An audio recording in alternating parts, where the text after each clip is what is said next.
Let us discuss obesity today, considered as a disease by itself. It is just overweight due to excess distribution of fat in the form of triglycerides in the fat cells called adipocytes in the body that presents risk factors to your health. It is ironical that fat stored in adipocytes in certain areas of the body seems to be more harmful than other areas, while some areas like the fat stores in the buttocks may be beneficial for women. Women store more fat than men and they use it more when energy is needed.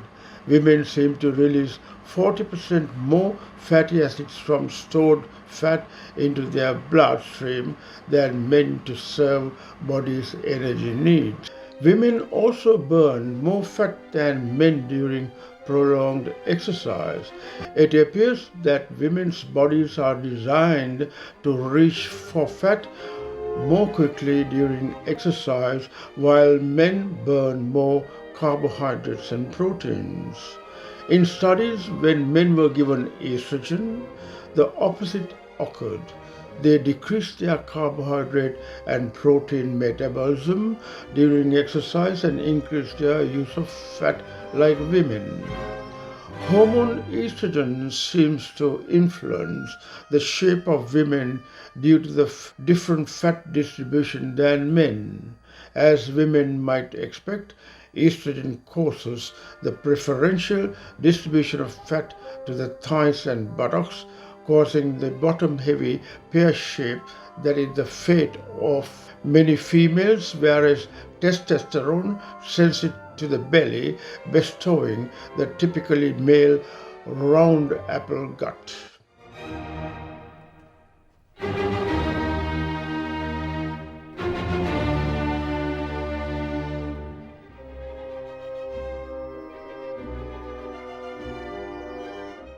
Let's discuss about losing protective fat in thighs, buttocks, good for the heart. Although past research has shown that thigh, hip, and the buttocks fat might protect against heart disease, a new study says losing fat in those areas is linked to better cardiovascular system. What this means is that all fat loss is good, at least for the heart. Visceral fat seems to secrete a lot of cytokines which trigger inflammation in the body. These cytokines have been linked to cardiovascular disease, insulin resistance, and diabetes. It must be stressed that excess tummy fat, referred to as apple-shaped in men, raises the risk of diabetes and heart disease.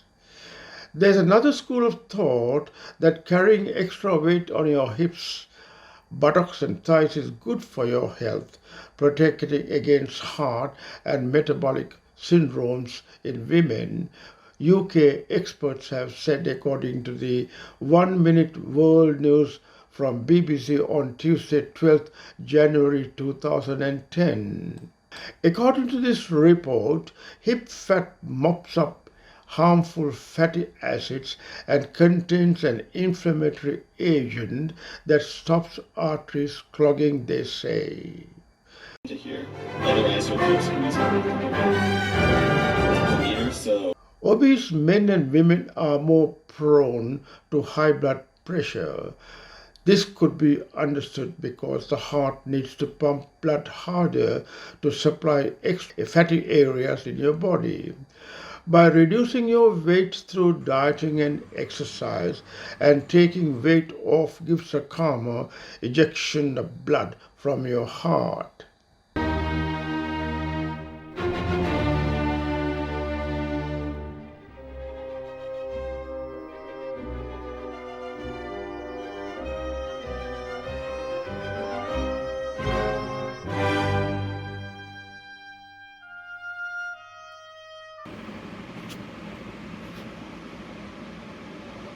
Studies show that obesity increases the risk of developing atrial fibrillation, that is, an irregularly beating heart, and heart failure by 49%.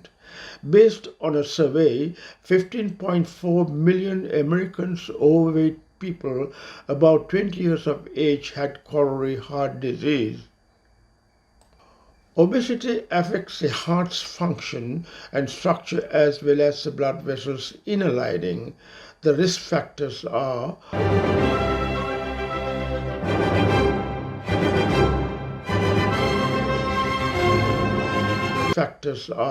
high blood pressure. Obstructive sleep apnea is common among obese people. Most obese people have grossly fat neck regions that narrow their airways and contribute to snoring and sleep disorders.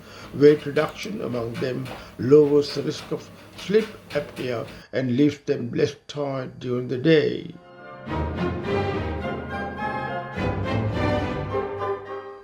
Elevated blood glucose is common among obese people and inflammatory diseases. People over 40 who are overweight are most at risk of diabetes type 2. Being overweight and having high blood sugar can bring in cardiovascular episodes, chronic kidney disease, among others. Let's discuss about stroke and obesity. Just like the high risk of heart disease among the obese people, the incidence of stroke is also increasing. Each year, 795,000 people experience a stroke, with 610,000 of them having their first attack in the US. On average, every 40 seconds, someone in the United States has a stroke. The burden of stroke in Sri Lanka is on the increase with the current demographic transition towards an aging population. Obesity is one of the causes for the increase in the urban population.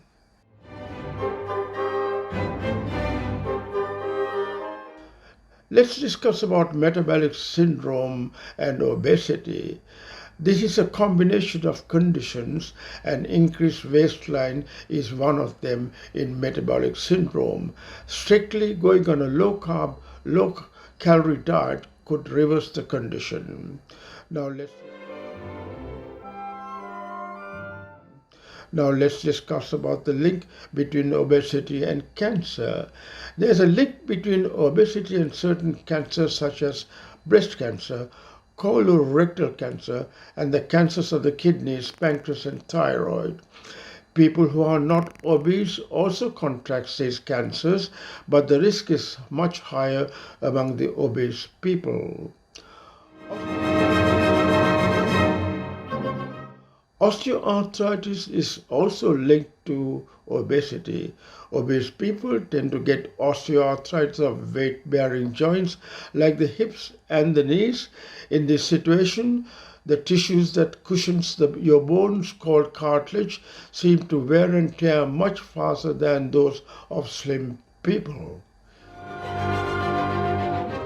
Gallstones are very common among the fatty, fertile women. Thin people are also at risk of getting gallstones, but more with obese women. Obesity can bring about a situation that a woman may not fall pregnant. They too have irregular menstrual problems too. If you're a woman who has been trying to get pregnant and it's not happening, it's a good idea to see your doctor.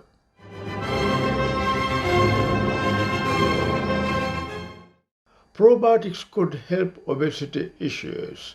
With obesity goes diabetes, a non-alcoholic fatty liver disease, and metabolic syndrome are the growing global health problems. Research believes that lifestyles, especially a poor diet, contributes to the rapid progress of these diseases. Studies show patients with metabolic diseases such as type 2 diabetes, obesity, and non-alcoholic fatty liver disease, which is an imbalanced gut microbiota. Dysbiosis is characterized by decreased level of beneficial bacteria.